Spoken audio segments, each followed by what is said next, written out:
ஐந்தில் தீயர் நின்ற பலன்.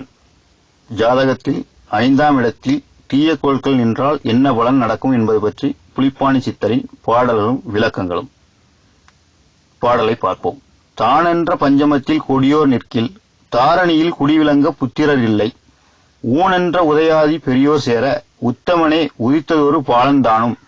தேனென்ற பிதுருக்கு உதவியதுண்டோ, பறைச்சேரியில் வில்வக்கண் முளைத்ததைப் போல. சீனென்ற சிவனுக்கு உதவாதப்பா, சிவசிவா புலிப்பாணி செப்பினேனே. பாடலின் பொருள். பஞ்சமாஸ்தானம் எனும் 5ஆம் இடத்தில் தீக்கோள்கள் நின்றால் இப்புவியில் இவன் குலப்பேர் சொல்ல புத்திரர் இல்லாமல் போய்விடும்.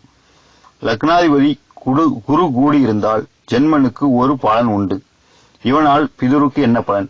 சேரியில் வில்வக்கன்று முளைத்ததற்போல் சென்மனுக்கு இவன் உதவாமல் போவான். வகையான புலிப்பாணி நுட்பமாக கூறினப்பா. இப்பாடலின் விளக்கம்.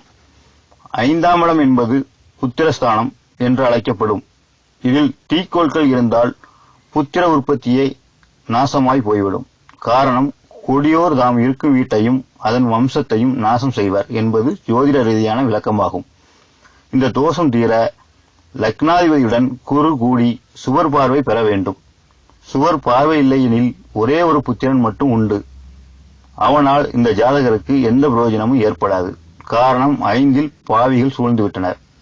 இதுபோன்று புலிப்பாணி சித்தரின் பாடல்களையும் விளக்கங்களையும் அறிந்து கொள்ள எமது சேனலை சப்ஸ்கிரைப் செய்யவும். நன்றி.